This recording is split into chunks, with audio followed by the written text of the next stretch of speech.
Voltamos aqui para a nossa live sobre a lei de abuso de autoridade, com Guilherme Guimarães Feliciano.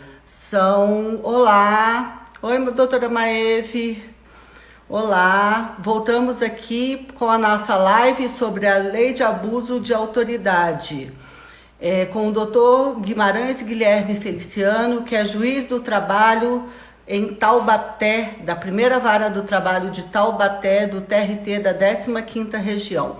Nós estávamos falando sobre a lei de abuso de autoridade e o doutor Guilherme Guimarães Feliciano discorria sobre as hipóteses em que ela é cabível. Ele entrou, vou convidá-lo aqui.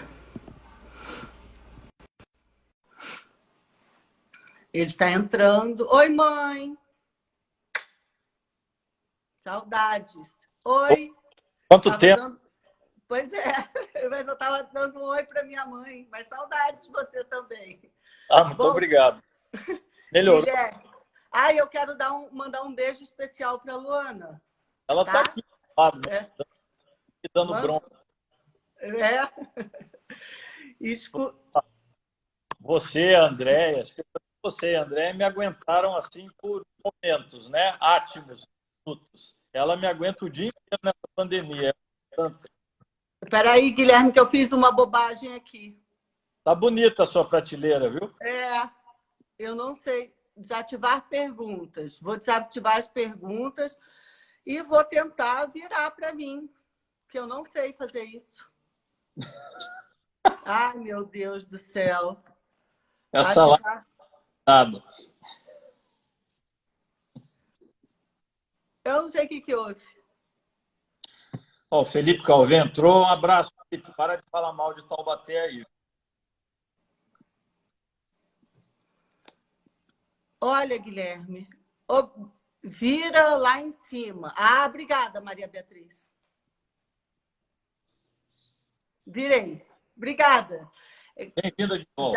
Já achei. A nossa juíza Maria Beatriz Gubert é conhecida como rainha das lives da Amatra 12.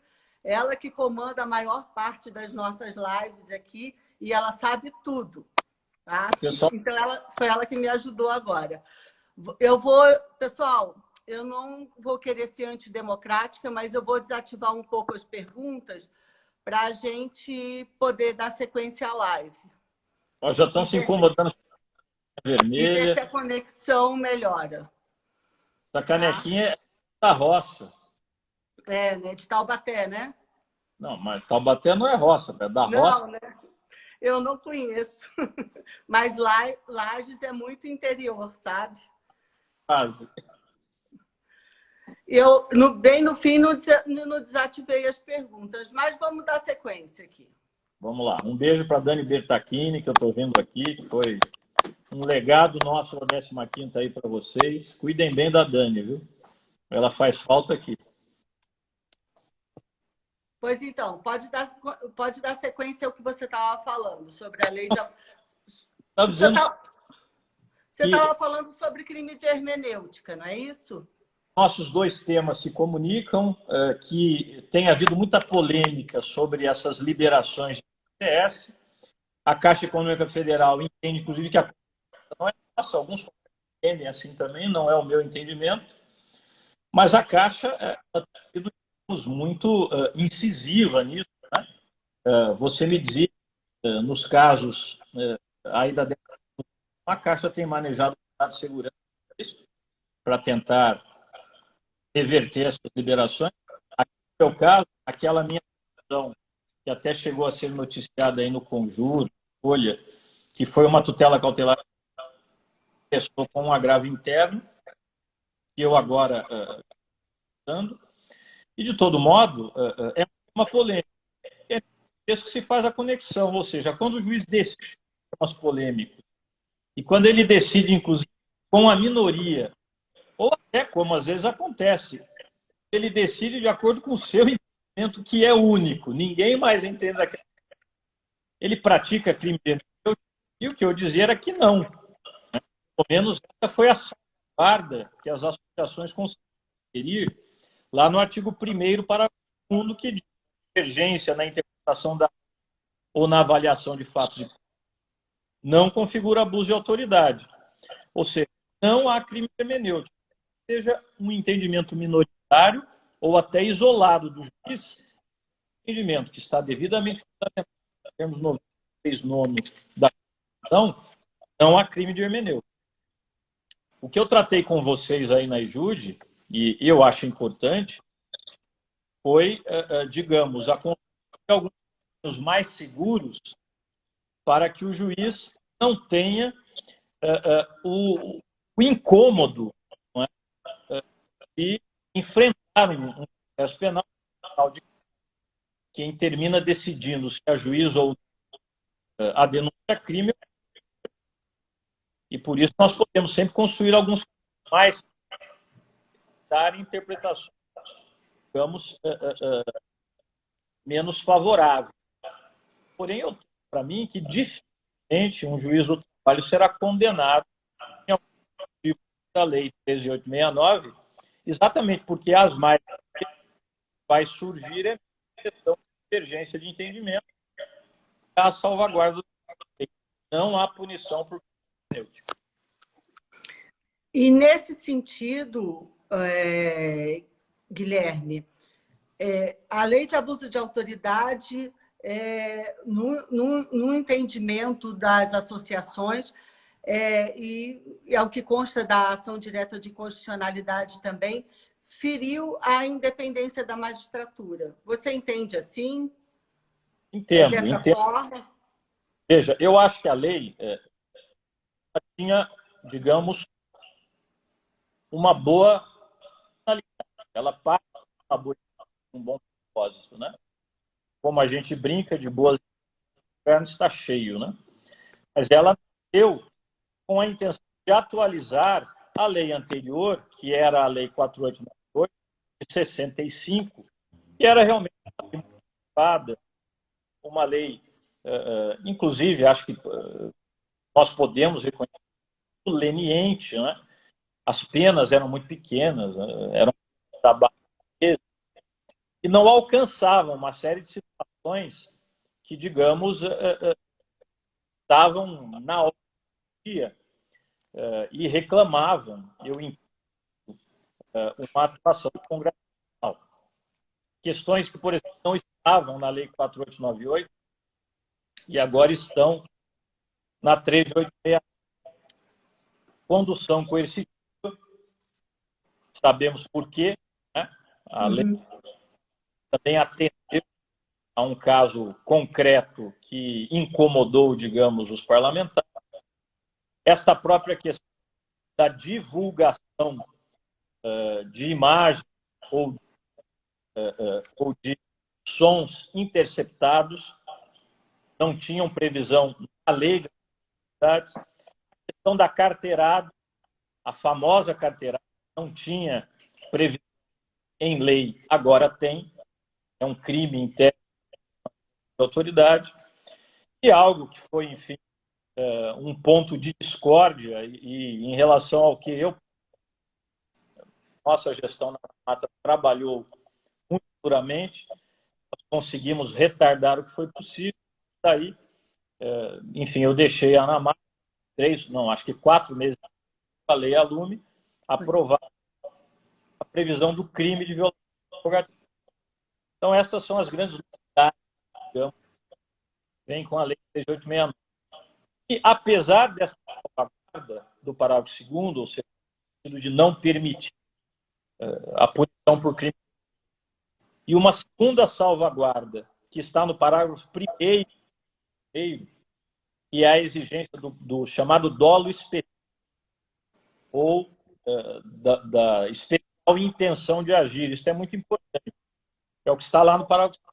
Condutas descritas nesta lei constituem crime de abuso de autoridade quando praticadas com a finalidade específica de prejudicar outrem ou beneficiar a si mesmo ou a terceiro, ou ainda por mero ou satisfação pessoal.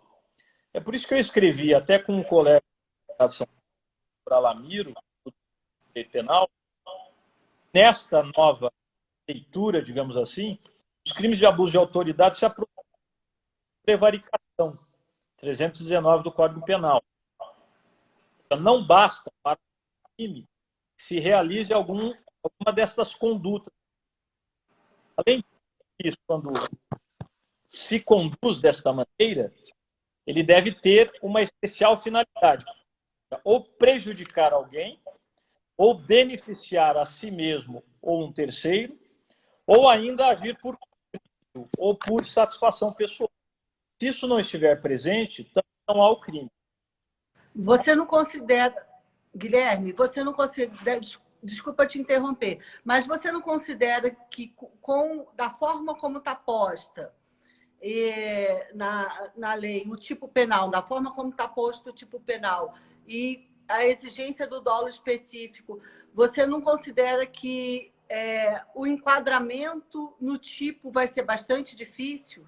Vai, é como eu disse, acho mesmo que dificilmente um juiz, especialmente um juiz do trabalho, diante dessas duas salvaguardas, será condenado em definitivo em uma ação penal.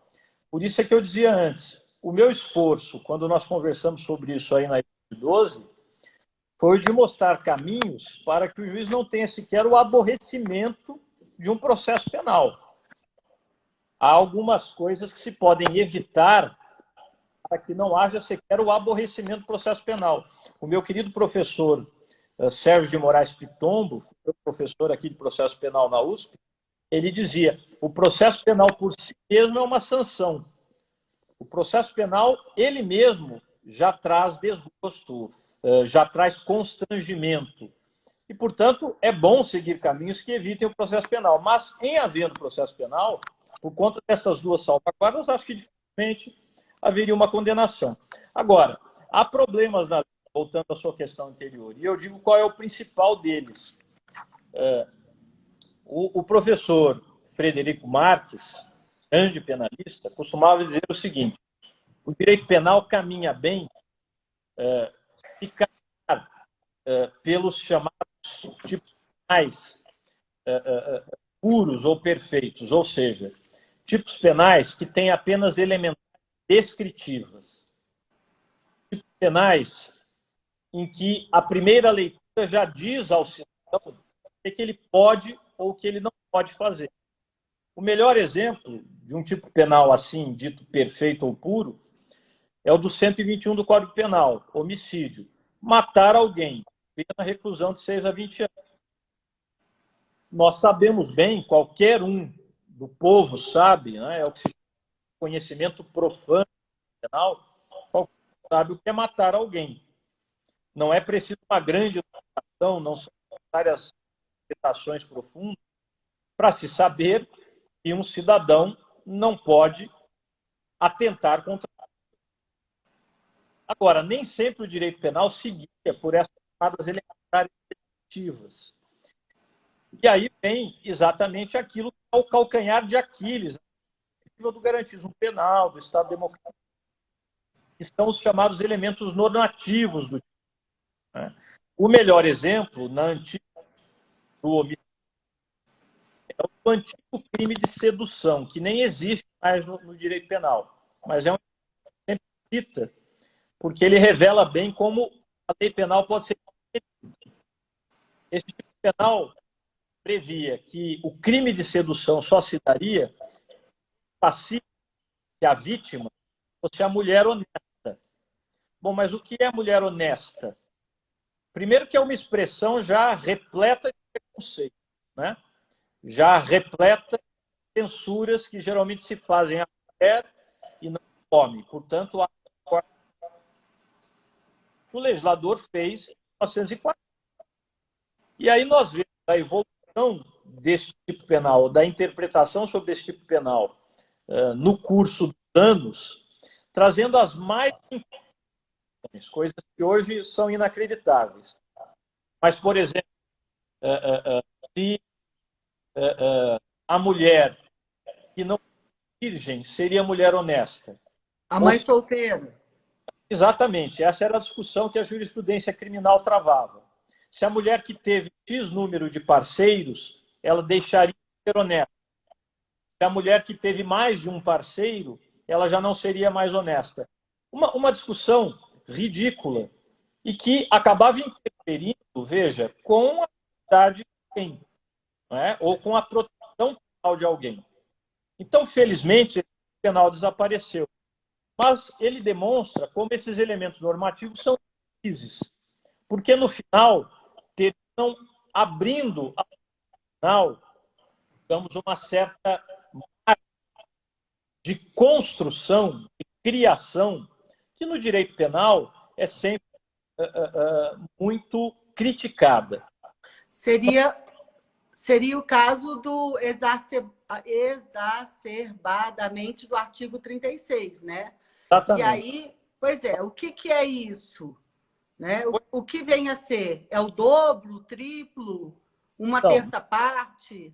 Dar alguns exemplos disso, né? Mas o advérbio exacerbadamente é um dos melhores exemplos.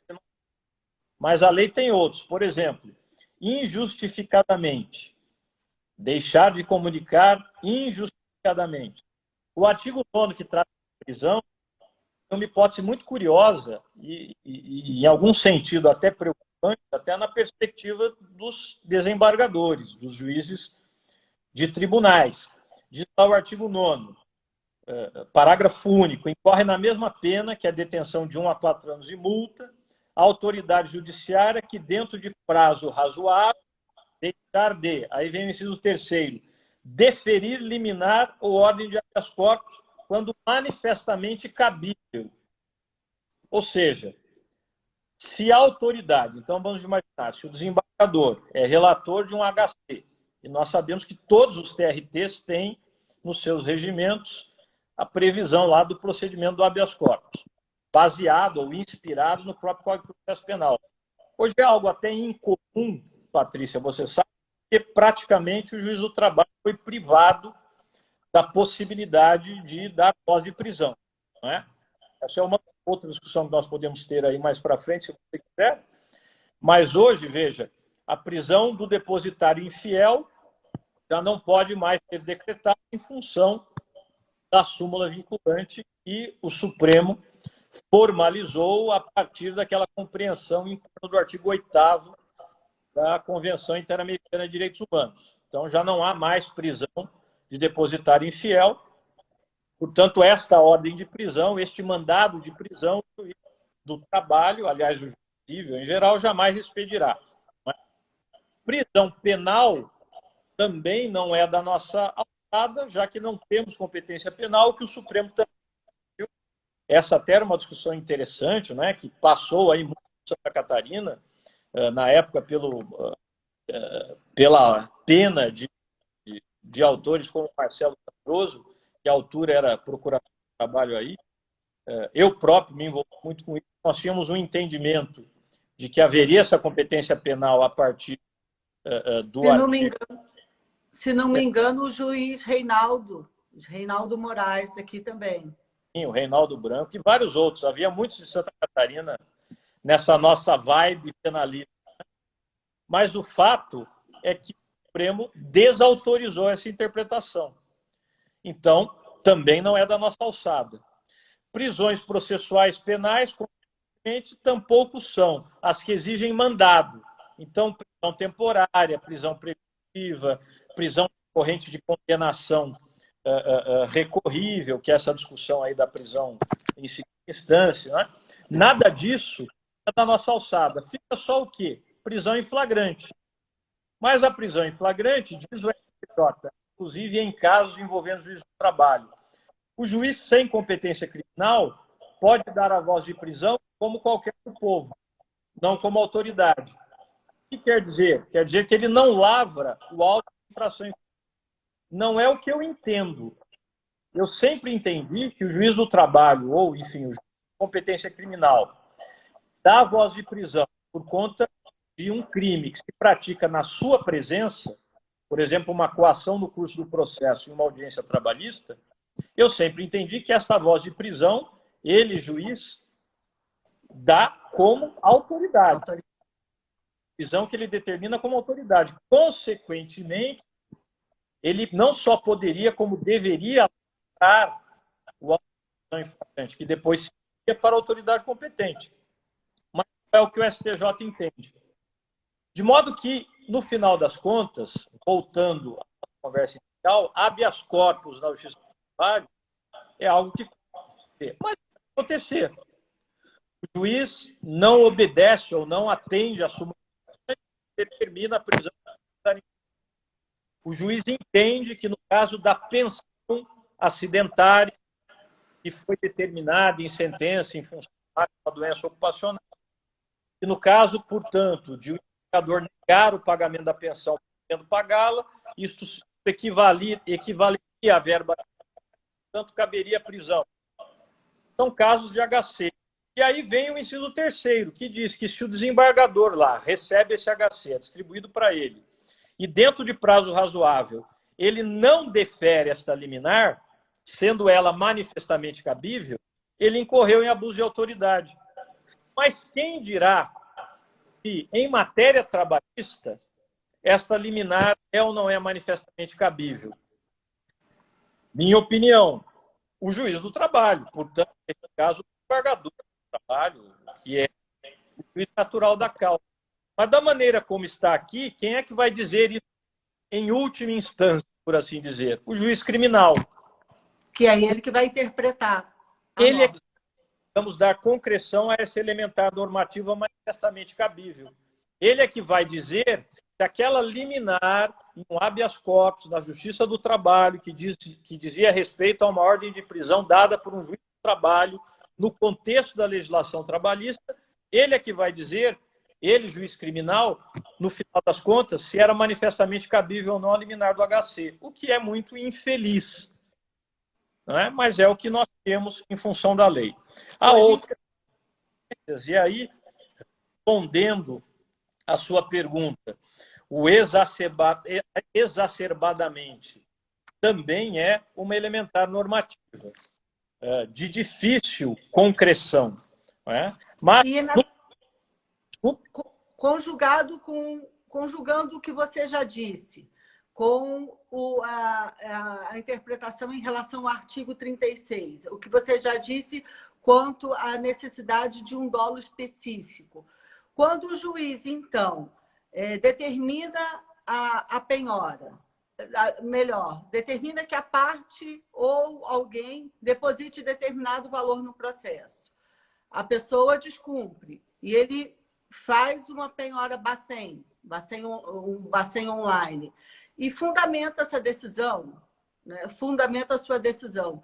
Na medida em que há um fundamento, dificilmente ele vai incorrer no crime de abuso de autoridade. Seria nesse sentido?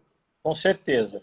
Mas eu acho que no caso do artigo 36, ainda tem dois aspectos anteriores que eu acho que podem dar uma boa margem de tranquilidade ao juiz. Nós sabemos, né, que houve até um caso na Justiça Comum, se eu não estou enganado, o juiz que acabou indeferindo a penhora online, dizendo do perigo de responder por abuso de autoridade. Na verdade, foi um ato de processo. E depois a decisão foi reformada no tribunal, até com uma fala muito agressiva do desembargador, né, enfim, o juiz estava fazendo proselitismo da decisão, etc. O fato é que, a rigor, eu acho que o juiz do trabalho, que nos interessa aqui, pode ter uma boa margem de ter aí a sua online sem maiores preocupações. Porque, primeiro, e isso, veja, não é nem mais a minha opinião. Você sabe que os procuradores gerais de justiça, no final do ano passado, em novembro, se reuniram, tanto o Colégio Nacional de Procuradores se reuniu para mais ou menos estabelecer, digamos, os parâmetros hermenêuticos da lei de abuso de autoridade. Eu até trouxe isso para vocês quando nós discutimos aí Florianópolis. E veja, o Ministério Público é o dominus litis, ou seja, como eu disse, quem vai apresentar a denúncia final, quem vai, assim dizer, o primeiro juiz da causa penal será o membro do Ministério Público. Então é muito importante compreender como eles estão entendendo isso. E no caso do artigo 36, eles têm compreendido, a meu ver, com toda a razão, que este não é um tipo penal de conduta autónoma. como é, por exemplo, a parte 2 do Código Penal, do auxílio ao suicídio, né? Então, naquele crime, tanto comete o crime quem auxilia materialmente o suicida, por exemplo, oferece o revólver, como induz o suicida, vai plantando a ideia na cabeça dele. E o tipo penal tem todos esses núcleos, né? Auxiliar, induzir e instigar. Então, quem instiga pratica o crime, quem auxilia pratica o crime e quem induz pratica o crime. Não é o caso do artigo 36. Eu preciso das duas coisas, porque o artigo 36 diz decretar em processo judicial a indisponibilidade de ativos financeiros em quantia que extrapole exatamente o valor estimado para a satisfação da parte. E, ante a demonstração pela parte da excessividade da medida, deixar de corrigi-la. Poderia-se entender o seguinte: há aqui um tipo penal alternativo, ou seja, tanto comete o crime quem decreta a indisponibilidade em quantia que extrapole exacerbadamente o valor estimado para a satisfação da dívida, como aquele que, diante da demonstração do excesso, deixa de corrigir. Mas o entendimento que surgiu desta reunião do Colégio de Procuradores Gerais, e que me parece mais adequado, é que aqui, na verdade, o tipo é de conduta cumulativa. Ou seja, para haver o crime, tem de ter as duas coisas. Quer dizer, o juiz, primeiro, decreta a indisponibilidade, segundo, o valor é exacerbadamente superior à satisfação da dívida, e terceiro, diante da demonstração dessa excessividade, ele não corrige. Então, ele só pratica o crime se ele fizer tudo isto. Até porque, veja, há uma lógica nisso, porque nós sabemos como é que funciona o Bacen Júri. Você dá aquela ordem, não é? Aquela ordem vai pelo sistema, todas as contas correntes que aquele indivíduo tem. Se aquele indivíduo tem 10 contas correntes, em que para o azar dele existe um valor equivalente àquele da dívida, eu vou ter bloqueado no dia seguinte 10 vezes o valor da dívida. Mas isso absolutamente não passou sequer pela minha consciência. Tenho como controlar isso. Não tem como responder por isso. E aí o legislador andou bem, porque ele complementa e diz, bom, então, no caso que acontece, a parte comunica ao juiz, olha, a ordem de bloqueio bloqueou 10 vezes o valor da dívida. E aí sim, o juiz tem de corrigir. Se não for em tempo hábil, e aí, como que você falou, se ele não corrige em tempo hábil, sabendo que o valor é exacerbadamente maior que o da dívida, e ele não faz isso, porque ele quer prejudicar aquele executado, tem um problema pessoal com o executado, por um capricho seu, do juiz, aí sim ele pratica abuso de autoridade. Mas veja que o caminho é longo para chegar até a comunicação do crime. E o que seria esse tempo hábil? Veja, me parece, não há, evidentemente, da lei, mas eu acho que 4 horas é razoável. Agora, esse é o tipo de coisa que não se limita, digamos, em abstrato. Algumas coisas de direito penal se limitam, definem em abstrato em termos de tempo. Né? Por exemplo, houve muita discussão na jurisprudência sobre o que é o durante a noite, que tem vários tipos penais. Furto durante a noite é furto qualificado, mas o que é durante a noite? No final, porque essa discussão era muito recorrente, os tribunais fixaram. Não é nenhum horário, é quando o sol se põe à noite. Mas aqui não dá para fixar isso. Então, no final, na prática, vai examinar o quê? A circunstância do juiz do trabalho. Por que ele não examinou aquilo em 4 horas? Porque ele tinha diversas outras pendências e não pôde... sequer chegou a ele, digamos assim, essa informação. Então é na linha daquilo que eu disse há uns minutos atrás. O enquadramento no tipo legal é bastante difícil. Com certeza. Até porque, resumindo, nós temos essas 3 coisas. Primeiro, eu preciso das 2 condutas, o decretar e o não corrigir. Elas, quando se acumulam, é que vão configurar o crime. Segundo, eu tenho de ter a consciência exacerbadamente. Porque a ideia de dolo em direito penal é a consciência sobre a totalidade do tipo. Se o juiz não sabe que ele bloqueou 10 vezes o valor da dívida, ele não pode ser penalmente Então, tem que ter a consciência de que o bloqueio foi exacerbado, o que passa pela comunicação da parte e a oportunidade de corrigir. E terceiro, ainda que ele não corrija, digamos, imediatamente, que isso leve 24 horas, que isso leve 48 horas, ele só comete o crime se ele demorou para prejudicar a parte, se ele demorou para ter um benefício pessoal, ou se ele demorou por capricho. 3 situações, portanto, tem de se circular para que haja muito. Então, essa penhora é de ativos financeiros, certo? Ela não se estenderia a imóveis, nesse sentido. Acho que eu também falei disso aí quando a gente conversou. Não, porque aqui, veja, a interpretação do tipo faz conforme as respectivas searas de conhecimento. Quando eu falo em ativo, essa não é nenhuma expressão propriamente do direito, é uma expressão da contabilidade, das ciências contábeis. Eu até para vocês, quando nós conversamos aí na escola, há, digamos, um guião dos termos de ciências contábeis para que é uma ciência, né? Se eu falo em ciências contábeis, uma das toda ciência é a univocidade dos termos. Se eu falo H2O, qualquer planeta, um químico vai ser água. Ter também na ciência de efeitos, ter também na ciência contábil. Ativo financeiro, necessariamente, diante desta uniformização internacional terminológica contábeis, diz respeito àquilo que se estabelece como moeda ou com uma possibilidade de troca a funcionalidade das moedas, não é? Então, isto aqui vai para dinheiro, isto aqui vai ser para ações, isso aqui vai servir para debêntures, isso aqui vai servir para moeda eletrônica, mas não para imóvel. Imóvel não é ativo financeiro. Portanto, o juiz pode tranquilamente. É um imóvel suntuoso e o valor da dívida é pequeno. Tenho medo de responder pelo artigo 36. Pelo artigo 36, ele não vai responder. Porque imóvel não é financeiro. Então, essa é uma preocupação que escapa, que pode escapar a mentalidade do juiz. E vai faltar a chamada tipicidade objetiva.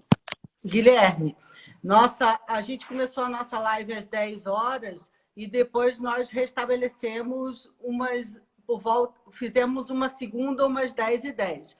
Eu tenho alguns questionamentos para você, queria fazer mais uns 3. E se a gente completar a 1 hora, queria saber de você se a gente pode voltar para mais uns 10 minutos no máximo para mais uma pergunta e as considerações finais. Pode ser? Estou à disposição de vocês. Tá. Guilherme, uma pergunta importante que surge dúvidas recorrentes. O fato de um advogado alegar que o juiz praticou crime de abuso de autoridade nos termos da lei torna o juiz, por si só, suspeito para atuar no processo? Ou em relação ao advogado? Tá. Então, vamos lá. Primeira coisa interessante, eu vou devagar um pouquinho na sua pergunta. Eu falo muito, viu? Todo mundo sabe disso. Então, me permita ser tagarela aqui também. A primeira coisa interessante a dizer sobre isso é o seguinte, a gente está falando do artigo 43 da Lei de Abuso de Autoridade. Diz o seguinte, ele fica lá a Lei 8.906, acrescenta o artigo 7º-B, que acaba, então, dispondo ali que é crime violar direito ou prerrogativa do advogado, previsto apenas em 4 incisos. Inciso 2º, 3º, 4º e 5º do caput do artigo 7º. A maioria desses incisos acaba também não interessando muito a nossa atuação, a do juiz do trabalho. Mas tem uma coisa ou outra ali que eventualmente vai interessar. Agora, imagine que numa situação concreta, essa é a primeira circunstância aí relevante que eu tenho a dizer sobre isso. O advogado resolva criar uma situação, né, que constrange o juiz e, inclusive, resolva, digamos, dar uma voz de prisão. Isso já aconteceu na 15ª região. O juiz deu voz de prisão ao advogado por desacato, o advogado quis dar voz de prisão ao juiz por autoridade. Então, é bom a gente ter algumas informações nessas situações. Em relação ao abuso de autoridade, muito claramente, não cabe voz de prisão para juiz. Primeiro, porque a pena aqui é de 1 ano.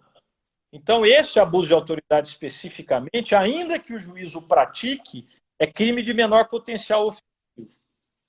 Então, não é nem o juiz, nenhum cidadão que pratique este crime vai poder ser preso em flagrante, porque é crime de menor potencial ofensivo nos termos da Lei 9.099. Ou seja, qual é o procedimento? Ir perante uma autoridade policial e lavrar ali um termo circunstanciado. E somente se perante a autoridade policial o indivíduo negar assumir o compromisso de comparecer oportunamente perante o juiz criminal competente é que ele poderia ser recolhido. Então não cabe para nenhum cidadão voz de prisão para essa hipótese de violação de prerrogativa, porque é crime de menor potencial ofensivo. Agora, em se tratando de juiz, a situação ainda é mais séria, porque a lei orgânica da magistratura diz que só cabe prisão em flagrante do juiz se for crime inafiançável. Então, além de ser um crime de maior potencial ofensivo, tem de ser inafiançável. E não é o caso aqui. Então, advogado que queira lá, em um entreveiro qualquer, dar voz de prisão, está fazendo bobagem. Ele não pode fazer isso. Não há hipótese, não há hermenêutica possível que leve a isso. Primeiro ponto. Segundo ponto, e aí a sua pergunta. Bom, mas ele fez. Há uma suspeição, digamos assim, automática? Eu diria a você que não. Até porque o próprio Código de Processo Civil nos dá essa base, essa guarida. As suspeições não podem ser cavadas. Então, se visivelmente o advogado está fazendo aquilo exatamente para que o caso seja julgado pelo juiz, ou por aquele juiz, aí é que o juiz tem de insistir. Aí é que o juiz, em princípio, deve insistir. Né? Porque, volto a dizer, não é admissível, do ponto de vista do processo civil, que as suspeições sejam construídas para evitar que determinado juiz julgue aquela causa. Então, se o juiz perceber esta intenção, ele está tranquilo na sua posição de decidir ainda assim. Mas vamos imaginar que não seja essa situação. E houve ali uma circunstância, um entendimento, uma desinteligência, e o advogado, então, acusa o juiz de abuso de autoridade. Também não é necessariamente o caso de suspeição. Mas eu ousaria dizer, ou sugerir, que se não for aquela primeira hipótese, o advogado está tentando cavar a suspeição, o juiz talvez possa, digamos, caminhar com mais situação se ele próprio entender suspeito por motivo íntimo. Pode fazer. Certo. É uma hipótese, veja, não é uma hipótese palmar, digamos, de suspeição, seria se fosse inimizade capital. Mas não necessariamente, é claro que isso caminha por inimizade capital, mas não é necessariamente isto, porque inimizade é algo muito... Mas eu acho que, do ponto de vista da administração judiciária, se não for aquela primeira hipótese, que é uma hipótese mais cavilosa, em que o advogado tenta construir uma suspeição, talvez seja melhor o juiz se entender suspeito por motivo íntimo e já não analisar mais os casos desse advogado. Eu posso, Patrícia, muito rapidamente, falar de um caso meu. Eu era juiz substituto mais novo e tive um problema muito sério com uma determinada advogada. Mas era um desentendimento que aconteceu algumas vezes. E, juiz novo, substituto, eu entendia sempre que não era o caso de me dar suspeito. Até que em uma terceira vez, então já havia, digamos, uma circunstância de ânimo que nos opunha muito intensamente. E nessa terceira vez, aí o caldo entornou mesmo. E aí, enfim, eu tive que interromper a audiência, convoquei polícia, tive de expulsar, usar do poder de polícia para expulsar da sala de audiência. Hoje, eu tenho 25 anos de magistratura quase, e olhando para trás, eu penso comigo, talvez eu pudesse, na segunda vez, já ter me dado por suspeito de motivo íntimo e não teria passado a situação que aconteceu na terceira vez. Mas aí é questão de experiência, enfim, do ímpeto de cada um. Tá? Tá. Vou fazer mais uma pergunta aqui, aí a gente derruba a live, começa mais a última, eu ativo os comentários para o pessoal poder acompanhar também e fazer. Então, eu vou fazer a pergunta, a gente derruba a live e você responde. É sobre um fato que aconteceu recentemente, inclusive com o juiz aí da 15ª Região. Envolve essa situação. Estaria o juiz que indefere a substituição da penhora em dinheiro por carta ou fiança, o seguro garantia, pode estar incidido em dispositivo da lei de abuso de autoridade? Então, eu vou encerrar aqui, a gente começa de novo e eu te aguardo lá, tá bom? E aguardo todos que estão aqui. Tá bom, até lá. Até.